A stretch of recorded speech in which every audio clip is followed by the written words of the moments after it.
boyfriend at hinilahan ng huling palabas ng The Love Affair sa Paris.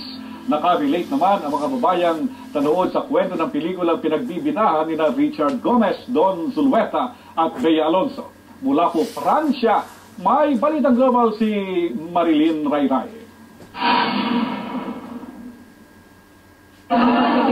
Due to insistent public demand, nagkaroon ng extended showing ang pelikulang The Love Affair na pinagbibidahan ni Richard Gomez, Don Zulueta at Bea Alonzo. Pinilahan pa rin ito ng mga excited na manonood. Kabilang dito si Lola Irene, na avid fan ng tambalang Richard Gomez at Don Zulueta. Paborito ko kasi sila. Kaya gusto ko manood ngayon ng palabas nila. Sino po yung mga paborito niyong artista?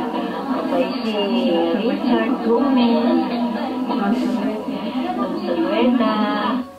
Ang The Love Affair ay kwento ng mag-asawang Vince at Trisha na ginaganapan ni Richard at Dawn na nanganganin maghiwalay pagkatapos madiskubre ni Vince ang affair ng kanyang asawa sa kanyang best friend. Kumonsulta si Vince sa lawyer na ginampanan ni Bea Alonzo bilang si Addie na noon ay kabi-breakup pa lang sa naglokong boyfriend. Doon na nagsimula ang love affair ng dalawa. Napaiyak ang mga nanood sa madadramang tagpo at marami sa kanila ang nakarelate sa istorya ng pelikula. May asawa yung pelikula na to at siguro magkakaroon sila ng isip yung mga ibang gustong kumaliwa. Balang araw makakabalik ka rin sa original siguro. Nagandahan ang mga kababayan sa pelikula. Kapansin-pansin ang pamumugto ng kanilang mga mata. We should never judge people.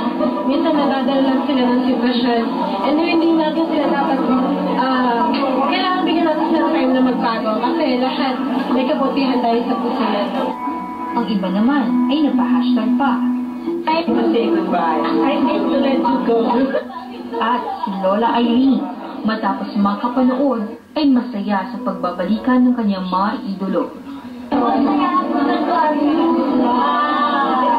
Maya ka, Lola? Oo naman. Nasayanan mo ako. Matapos makapanood, nagkani-kaniyang groupie ang mga kababayan para i-post ang wagi nilang #LoveAffairMoviePhotos sa kanilang social network accounts. Kasama sina Corey De Jesus at Di Apilado, Marilyn Rayray, ABS-CBN News, Paris, France. Talaga, pati problema.